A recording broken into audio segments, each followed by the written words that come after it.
This module will review the user accesses within the Salto Pro Access system. So we'll begin by opening up the user form and then clicking to get a user record. You'll notice that the first tab had the user data, which has been covered in a series of other modules. This second tab on the form has user accesses. And this is basically where you assign the access privileges for the user's credential. The user accesses are broken down into 4 different categories today. We have the doors category, zones, access levels, and outputs. Each of these individual tabs, they all work the same. So on the doors tab, if I want to add an individual door, I do that by simply clicking this plus minus down here on the bottom. And the plus minus is uniform in all forms, as you've seen before on the other forms.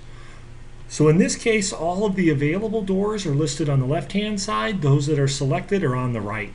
So if I highlight, for instance, my conference room door, the single arrow button moves it over. This one would move it back. If I hit the double arrow button, it moves all items over or all items back. So it's pretty simple to navigate. You can also double click an item. So again, if I pick the plant manager's office and double click it, it moves it over. If I double click it, it moves it back. So this is how I assign an individual door onto the list. Within the Salto standard configuration, you can add up to 94 individual doors on a user's card. That doesn't mean they can only have access to 94 doors. That just means that using the door function, we can only add 94 doors. There are also zones and access levels which will add doors to the user's card, as you'll see. But within this selected list, we can put 94 on a card and they'll be functional. There are some feature sets that may modify that number slightly, but as a general rule of thumb, 94 is the answer. So in this case, you can see by the blue list down here that I have 27 doors in my database. So in all honesty, I can click the over arrow if I want to give them all doors and be done with it. If I choose not to do it that way, I have other mechanisms that allow me to do it, one of which would be the zones list. So again, now when I bring over to the zones, notice here that I have a zone called all doors. And if I click the little plus sign, it shows me the doors that are included in that zone. So again, zones is another way to give people access to doors.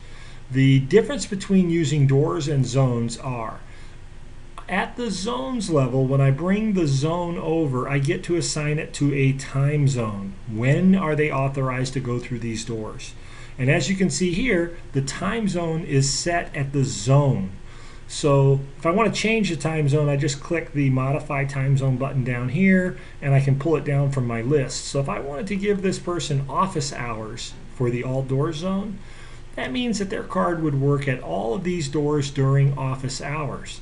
If there was an individual door that I wanted them to have 24/7, let's just say it was the conference room. When I add the conference room door over here, I can put always on it as an individual door. Again, I can change it to any schedule that I choose. I'm going to leave it at always. And then if I wanted to add another door, let's just say the cylinder demo. I could then go into the cylinder demo door and modify its schedule to be office hours. So in this case, at doors, I have the ability to have a different schedule for every door. I have that same functionality over here at zones, except I'm assigning the schedule at the zone level. So again, I can have time zones set for different zones or groups of doors that are independent. So that's really the difference between doors and zones. And then the last one is access levels. Access levels are combinations of doors and zones with their predefined time schedules. So again, if I get the same kind of interface to move them back and forth, and I haven't configured any. There is a separate module on configuring access levels, which feel free to review. And then lastly, we have outputs. Outputs are relays.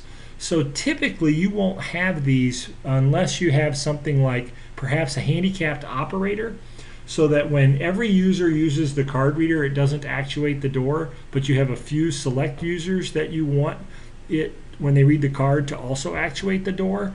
That handicapped operator would be listed here as an output that you would give to them. If I hit the plus minus, you'll see that I have a couple of default ones in here from my configuration, but typically they'd be named. Another consideration for outputs would be an elevator floor control.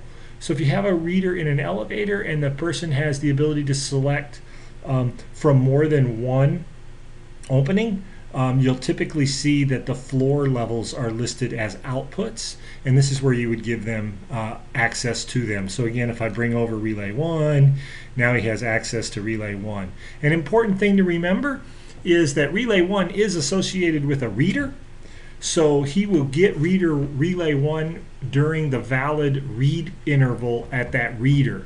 So if I go back over here to doors or zones, the reader associated with output 1 would be on that list and would be indicating when they're authorized to have relay 1, floor 2, whatever that list is.